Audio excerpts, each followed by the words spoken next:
On the 6th of May 2023, all roads led to the CHI Health Center in Omaha, Nebraska for the annual Berkshire Hathaway shareholders meeting, a highly anticipated event for investors, journalists, and anyone interested in business and finance. This meeting provided an opportunity for shareholders to hear directly from Warren Buffett and Charlie Munger about the company's performance, strategy, and outlook, as well as to ask them questions. So what were some of the key points to take away? Well, let's find out. Welcome to The Eighth Wonder, a channel dedicated to making compound interest your best interest. One of the very first things Warren started out with was to show the earnings report and talk about the company's approach to investing. We expect to make capital gains over time. Why would we own the stocks otherwise? It doesn't always work out, but overall it works out pretty well over time. But in any day, any quarter, any year, even occasionally over a 5-year period, the stock prices move around capriciously. Now, we own a lot of other businesses. We consider those stocks businesses. We own a lot of other businesses where they get consolidated and they don't move around in value. Nothing is sure. Nothing's sure tomorrow. Nothing's sure next year. And nothing is ever sure, either in markets or in business forecasts or anything else. And we don't pay much attention to markets or forecasts unless the markets happen to offer something interesting to do. But we will have what produced us not that long ago on a 12-month basis was producing 50 million a year, producing something in the area of 5 billion a year. So we're in a position where the investment income is essentially, well, it is certain to increase quite a bit. So it starts off talking about how the expectation with every company that Berkshire invests in is for it to grow, to make capital gains, which is why they view every investment as an ownership in a business and not just a piece of stock. He also talks about how the compulsive movement of the share price does not affect their decisions. He goes on to talk about how there's a lot of uncertainty in the markets, so predictions are of very little consequence. The only thing to consider is how the short-term effects can work in your favor in the long term. He finishes off by talking about treasury yields, which have a guaranteed return, so they are predictable in that sense. A question was then asked about what would have happened if the government had not stepped in to rescue depositors who had their money invested in Silicon Valley Bank. This is what he had to say. I would just simply say it would have been catastrophic. And that's why they were covered. And even though the FDIC limit is $250,000, that's the way the statute reads, but that is not the way the U.S. is going to behave any more than they're going to let the debt ceiling cause the world to go into turmoil. The explanation is pretty straightforward. In order to avoid a big disturbance in the banking sector and a potential global market crash, the US government had to step in and help, thus helping to keep everyone calm in the markets operational. Another question was asked about whether or not Buffett and Munger had ever made emotional decisions in the business that they ended up regretting. This was their answer. But have we ever made an emotional decision? No. Oh, yeah. That's in business we're talking about. Yeah. No, you don't want to be a no-emotion person in all of your life, but you definitely want to be a no-emotion person in making an investment or business decision. An interesting little exchange was had between Buffett and Munger when asked about value investing and the opportunities available today. Here's what they had to say. I think value investors are going to have a harder time now that there's so many of them competing for a diminished bunch of opportunities. So my advice to value investors is to get used to making less. Charlie has been telling me the same thing the whole time we've known each other. I mean, we get along wonderfully because... So we are making less. Yeah, well, but that mostly, I think, is because it's larger. When we were younger. No, we never thought we could manage $508 billion. No, or whatever. But I would argue that there's going to be plenty of opportunities. And part of the reason there are going to be plenty of opportunities, the tech doesn't make any difference or any of that. I mean, if you look at how the world's changed in the years since 1942 when I started, you'd say, well, how does a kid that doesn't know anything about airplanes, that doesn't know anything about engines and cars, and doesn't know anything about electricity and all that? But that really isn't that's not the world changing doesn't, or new things coming along don't take away the opportunities. What gives you opportunities is other people doing dumb things. I would say that, well, the 58 years we've been running Berkshire, I would say there's been a great increase in the number of people doing dumb things, and they do big dumb things. And the reason they do it to some extent is because they can get money from other people so much easier than when we started. So Charlie and I have always differed on this subject. He likes to tell me how gloomy the world is, and I like to tell him we'll find something. And so far we've both been kind of right.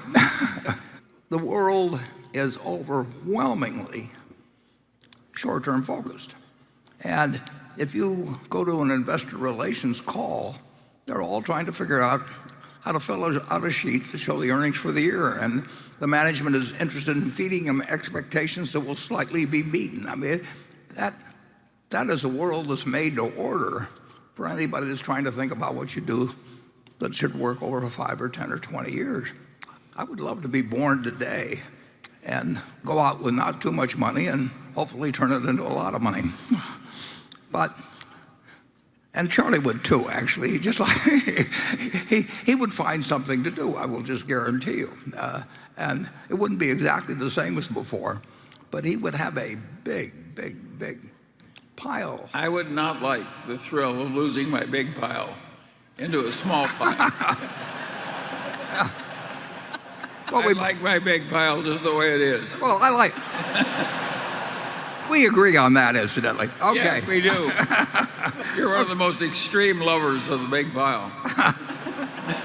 It's always fun to hear these two debate topics like that.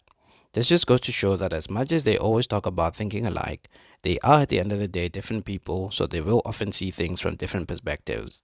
But what matters most is that they're able to work together.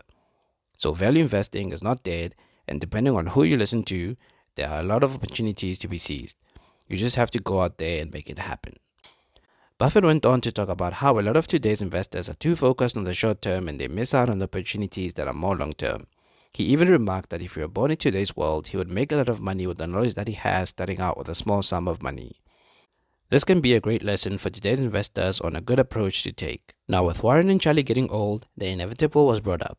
What they expect the company to do once they're longer around, especially with Warren's successor already chosen in Greg Abel, who was a part of the morning session and had some questions to answer to. These were their thoughts. Neither one of us are worried, basically. But we plan. We do plan. And you know, I've got a model in my mind of what Berkshire has been. That model it's been modified plenty of times over 58 years.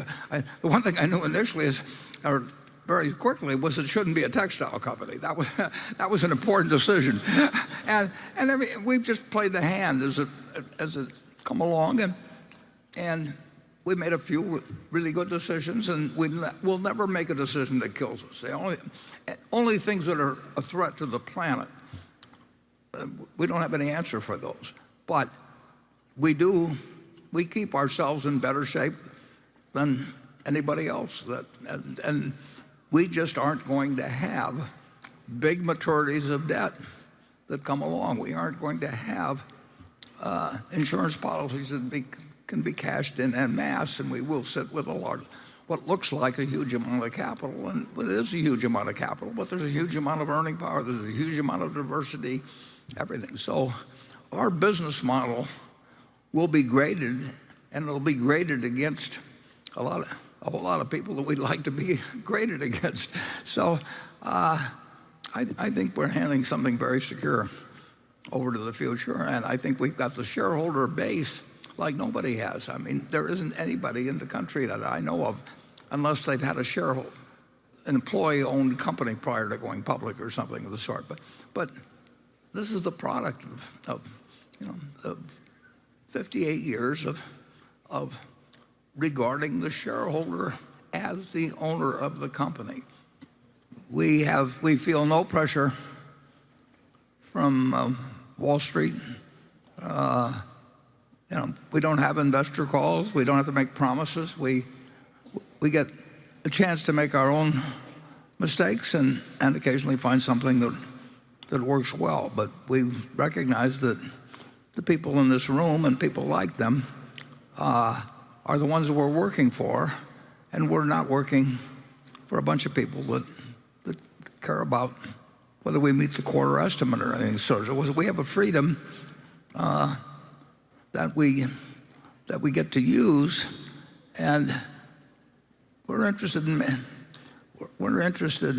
in owning a wonderful business forever. Well, there aren't very many wonderful businesses.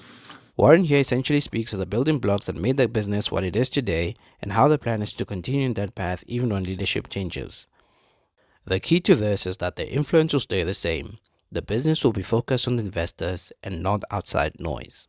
In these meetings, the quick wit and humor of Charlie Munger is something to always expect, especially when someone makes a bold claim that turns out to be unfounded, like when someone claimed that Apple made up 35% of Berkshire's portfolio, and that wasn't a healthy position to hold. I think he's out of his mind. Yeah, I knew that was coming. But Apple is not 35% of Berkshire's portfolio. Berkshire's portfolio includes the railroad, the energy business, Garanimals, you name it, See's Candy. They're all businesses. And, the good thing about Apple is that we can go up. They buy in their stock, and instead of owning 5.6%, they got about 15 billion, 700 and some million shares outstanding. They get down to 15.25 billion without us doing anything. We got 6%. So we can't own more than 100% of the BNSF. We can't own more than 100% of Garanimals or See's Candy. And it'd be nice. We'd love to own 200%, but that just isn't doable. But they're all the same. They're good businesses. And to think that our criteria for Apple is different than the other businesses we own. It just happens to be a better business than any we own. And we put a fair amount of money in it, but we haven't got more money in it than we've got in the railroad. And Apple is a better business. Our railroad is a very good business, but it's not remotely as good as Apple's business.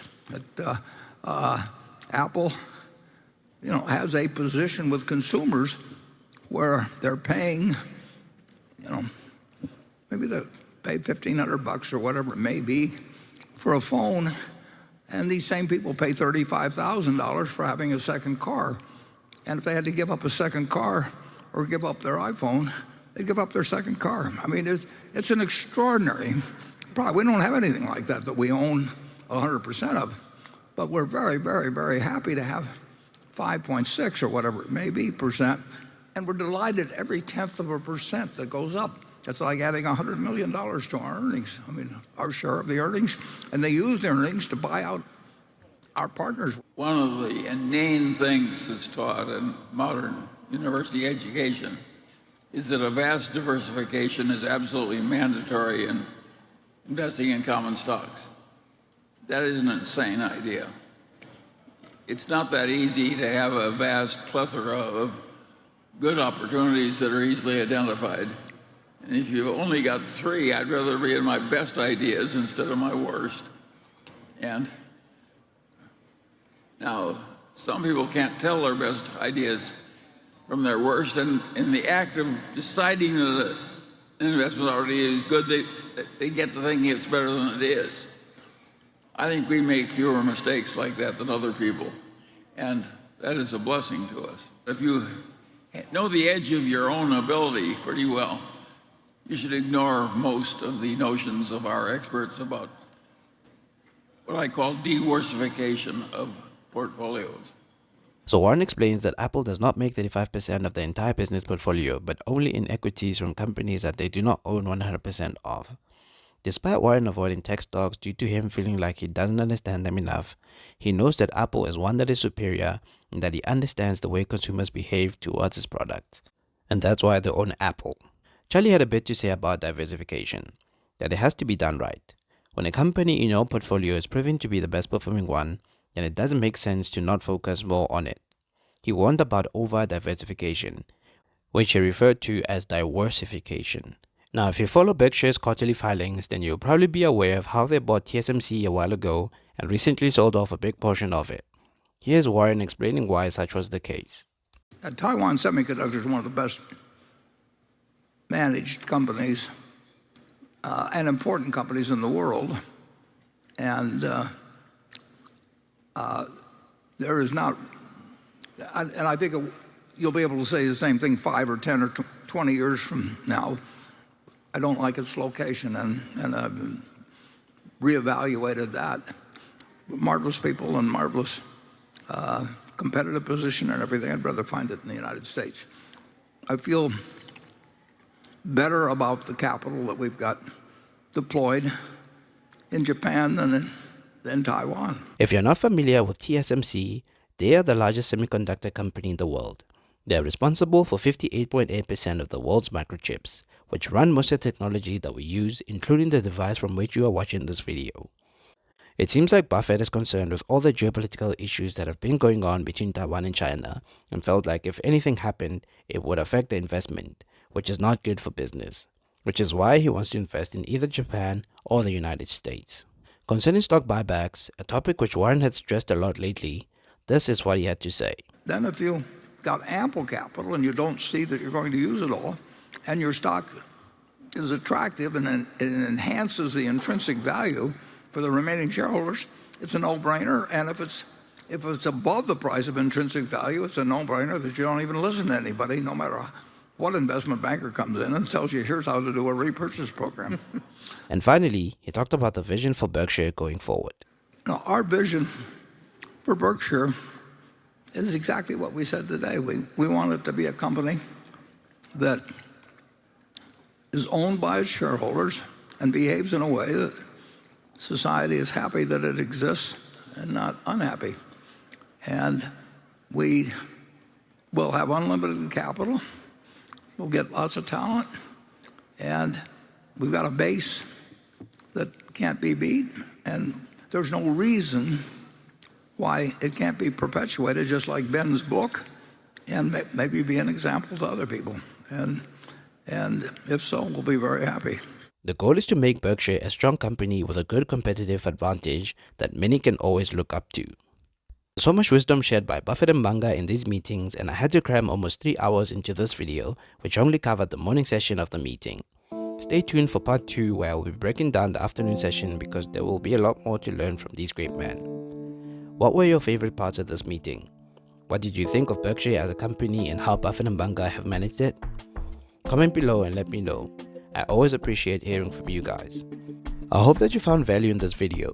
If you did, then show some love by clicking on the like button and sharing the video with a friend. Don't forget to subscribe if you haven't done so already, and be sure to click on the notification bell to stay up to date with the latest from this channel. Thanks for watching. Hope to see you on the next video, but until then, stay invested.